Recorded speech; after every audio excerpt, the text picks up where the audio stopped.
Hey everyone, welcome back to my channel. Today I'm doing a birthday book haul. I'm going to show you books that I got for my birthday, and they're honestly just for my sister. My sister's the best and she's watching this, so hey. But these are the books that she got me. There's 6 books. They're all nonfiction books, and you can probably tell by now that I love to read nonfiction books. So this channel is mostly going to be nonfiction. So if you enjoy that, stay tuned, and if you don't, maybe you can stick around and you'll like it also. But these books have been on my wish list for quite some time, so I'm really excited to get into them, and I'm just gonna go through them one by one. Starting off strong, we have All We Can Save, which is a collection of essays on the climate crisis, and I've been wanting this book for so long for so many reasons. Number one, it's an essay collection, and I love essay collections. Number two, all of the essays are written by women who are in the forefront of the climate crisis movement, so I thought that was so cool. These are women who are lawyers, activists, farmers, journalists, educators, and this really means that the insights, the ideas, the discussions are more rooted in feminist ideals, which I'm very interested in, I'm an advocate for, and there's just a diversity of women that are included in this book, so I really appreciate that. Another reason why I wanted this book was because it's not just essays, but there's also poets who are included in this book, and there are poems throughout the essays or in between the essays. So we have a list of the essayists here, and then we have a list of the poets here who are also women, so I think this is amazing. And another reason why I wanted this book was because of the topic. It's about the climate crisis, and as I mentioned so many times before, I am in a PhD program in sociology. I focus on food and environment, and those two topics often overlap, so I felt like this book would be a great supplement in my career and just in my learning journey on the environmental impacts, the environmental issues that we face. So I am so excited that I finally have this, and I honestly think I'll love it. Next we have Pleasure Activism by Adrienne Marie Brown.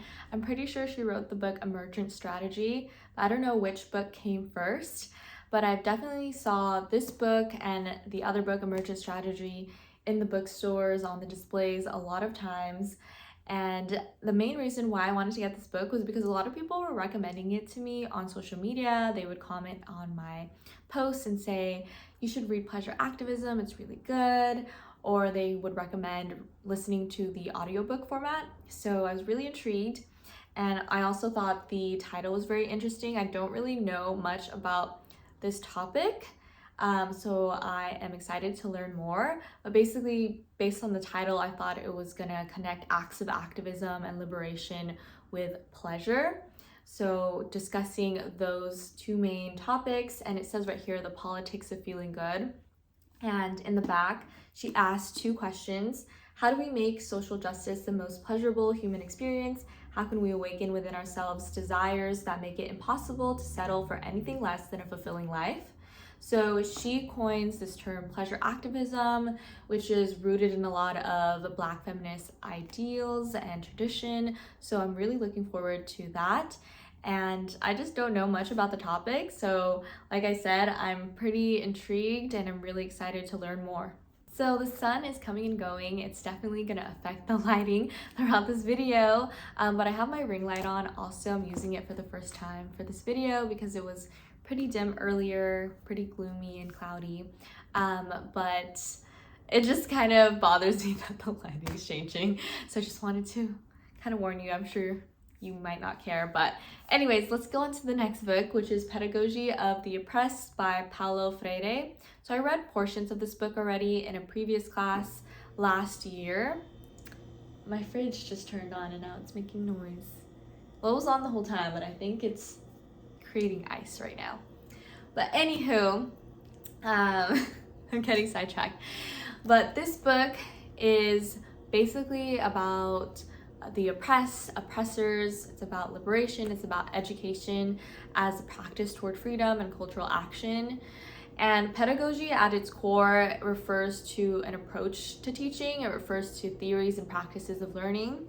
And based off of what I read, I found it very insightful. And this author is heavily influenced by Marx and anti-colonialist thinkers, so I think that's why I agree with a lot of his arguments and points. But overall, I think it's going to be a great tool for me to use as someone who wants to become an educator and as someone who is going to be teaching their own class this coming fall. So I'm going to teach a class all by myself as a graduate student this year, so I'm very excited, and I'm trying to gather as many resources as I can to really cultivate the classroom environment that I'm striving for.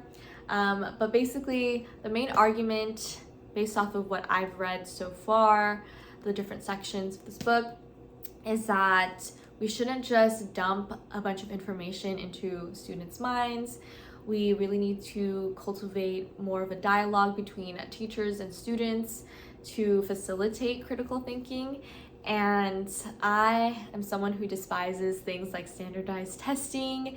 So I found myself agreeing a lot with Freire's points. And I'm sure as I complete the whole book, I'll agree with a ton more other things. And I just think this is going to be a practical guide for me as someone who wants to teach. Next up, we have The Wretched of the Earth by Frantz, Fanon.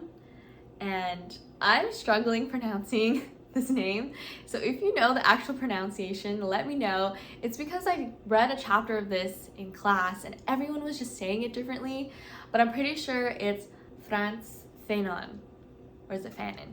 Some people were saying Fanon, so I'm not sure. Let me know if you know. But anyways, like I said, I read the first chapter of this in a class, and the first chapter was about violence. It's called Concerning Violence.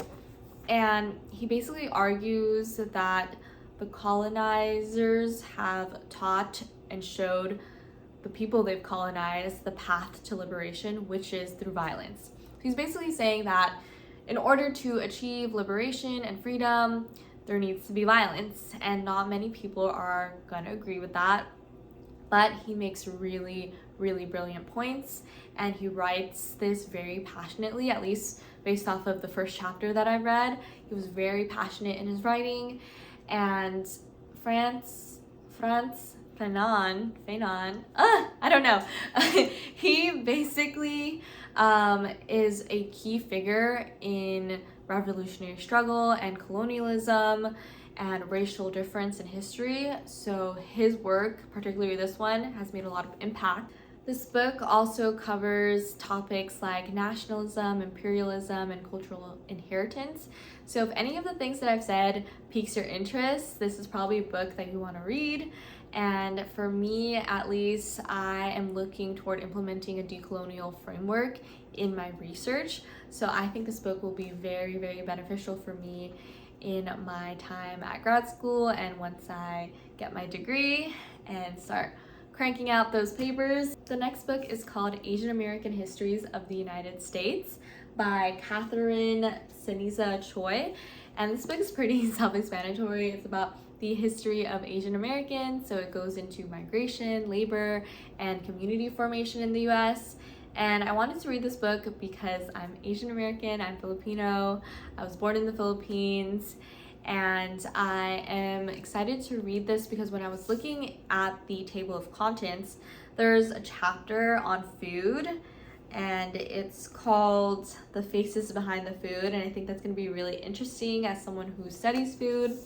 But on top of that, I also think this book, along with pretty much all the other books that I mentioned, is really gonna benefit me in my program, in my time as a graduate student, and in the future for my career, because right now I really want to contribute to Filipino literature. And I think for me as an educator, that path is gonna look a lot like publishing more work that uplifts the voices of Filipino immigrants and Filipino Americans.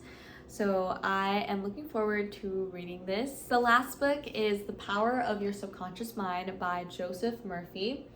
And I've been seeing this a lot on social media, especially TikTok, but I've been wanting it for quite some time because I'm just a sucker for a self-help book or a personal development type book. But this book covers a lot of things. I was looking at the table of contents and there's so many different topics. It says how your mind works, mental healings, practical techniques in mental healings, how your subconscious mind and your sleep relate, your subconscious mind and marriage, human relations, forgiveness, fears, all of that stuff.